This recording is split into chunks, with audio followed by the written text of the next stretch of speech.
Assalamu alaikum, you guys. My name is Fanta, Anna Ismi Fanta, and I am going to be sharing my Arabic learning journey with you guys.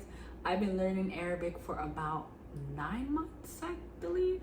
I started seriously studying Arabic last year, November. I joined a class every Wednesday at the MAS Youth Center in Brooklyn. It's a masjid in Brooklyn, and the teacher was mashallah amazing, and I learned so much within that once a week class. But obviously I put in the work and studied at home and using other very helpful resources. So my language skill, I would say it's an A2 level. I still consider myself a beginner, but you can check online the A level, A1 level to B1 level, but I would say I'm more in between A2. So basically I am able to read with vowels, which in Arabic is either called harakat or tashkil. So they have symbols that are on top or under that kind of helps you create that sound. It can be a u sound within the Arabic letters, because I also know all the Arabic letters.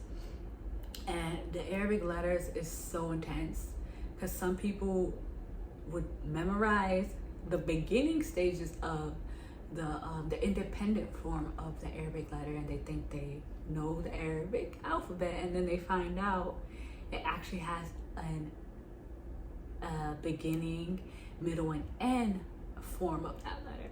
So I'm in the level where I know independent, beginning, middle, and end form of the letter. So I, alhamdulillah, know all of that. So I'm able to read words, and every day I'm trying to learn more vocabulary words and form sentences. So yeah, it's a long journey, but I definitely untapped parts of my brain now that I'm in that level. So I would consider me being A2, an A2 level Arabic skill, and we're trying to work her way up to B1 to B2. So I have multiple reasons why I want to learn the Arabic language. Number one, I am a Muslim, and I am a practicing Muslim, and I want to be able to truly understand the Quran and be able to recite in Arabic and pray more surahs. So I think it is a mission as a Muslim to learn the Arabic language. So I want to be one of the people that actually practice that, and I actually really enjoy during the time I had the class, after we learned all the letters, our teacher chose short surahs meaning chapters of the Quran, and we basically practiced reading it, and I felt like it was very soothing, and in a sense, once you get the hang of it, easy to remember it, easy to pronounce things, compared to when I'm reading a paper or a book that has Arabic sentences. I notice that I struggle more. So I feel like there's a power in practicing Arabic while reading the Quran. So that's just my anecdotal experience.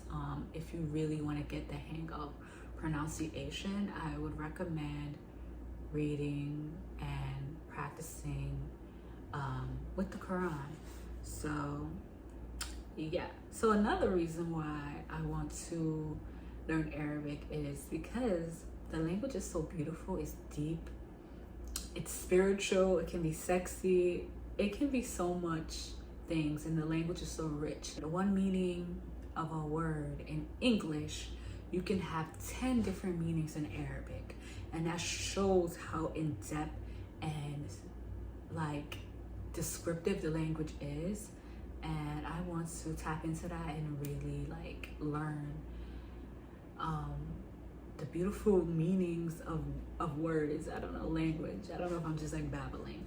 But also my husband is an Arabic speaker. He is from Libya, and you know, sometimes love makes you connect to wanting to learn a language more.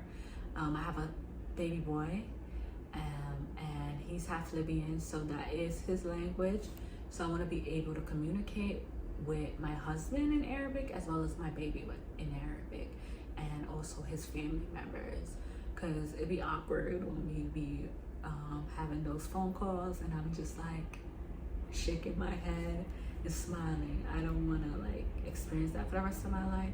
So inshallah, one day I will visit. I want to be like comfortable, you know, and kind of like show my personality.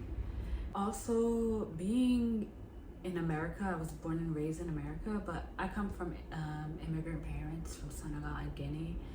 But what I've observed from living in the States, I noticed that my biggest pet peeve is like ignorance of culture and kind of not even wanting to learn about culture.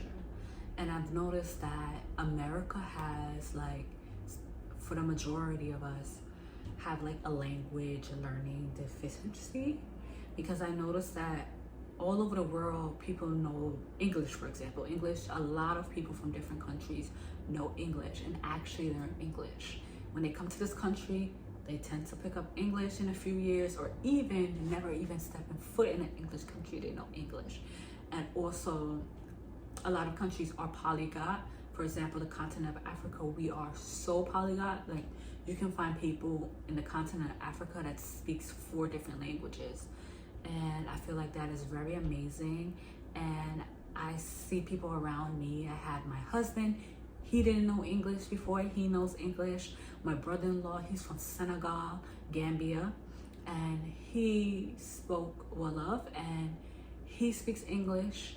And as you know, like Wolof, the Senegalese Gambian language, it is harder to somewhat find resources compared to Spanish and it's languages like that. So I find it very fascinating that so many people in my life learned English. My parents learned English, my aunts learned English. So many people learn English, and I'm like a 90 Days fanatic, and I see some people who didn't know English, and then when you watch an update like episode or like update on their life, you see that their English improved. And a lot of Americans, I don't know if they're lazy, entitled, what is it? They just don't learn other languages and they expect you to learn their language, which I feel like is one of my biggest pet peeves. And for example, I speak English. That's like my main language that I'm comfortable speaking. And my husband family, I got married into that family, and majority of the people, they don't speak English. You know what I mean? Like most of them just speak straight Arabic. And I can't expect his whole family to learn English. I'm the odd one out. I'm the minority in the situation. So I feel like it will be it makes sense for me to learn Arabic. It's not me expecting them to like learn languages when it's like 50 family members. You know what I mean? And I believe like if they wanted to learn English, they will learn it way quicker. And I just want to be in a sense different and actually challenge myself to learn Arabic. And some people will say Arabic is a very hard language.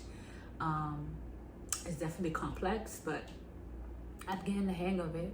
So I'm gonna continue my journey, inshallah. So that is some of the reasons why I wanted to learn Arabic. So what to expect in this channel is for me to immerse myself in the Arabic language, as well as share weekly vlogs and me incorporating the Arabic language, whether it's through cooking, through skincare, through being a mother, through travel. And I also am going to be sharing so much resources, whether it's books, apps, study plans, in-person classes, forming a study group, as well as travel planning, because I'm also a travel advisor. So I would motivate people to travel Arabic speaking countries or whatever language you want to speak, to immerse yourself in the culture and actually go to the places that speak the language, because I feel like that will really enhance your skill level and interacting with the people. I will share my progress, the strengths, the weaknesses, the wins, the losses through this journey. So I hope you guys enjoyed watching this introduction, and I hope you guys start learning, and I'll see you guys in the next video. Masalama.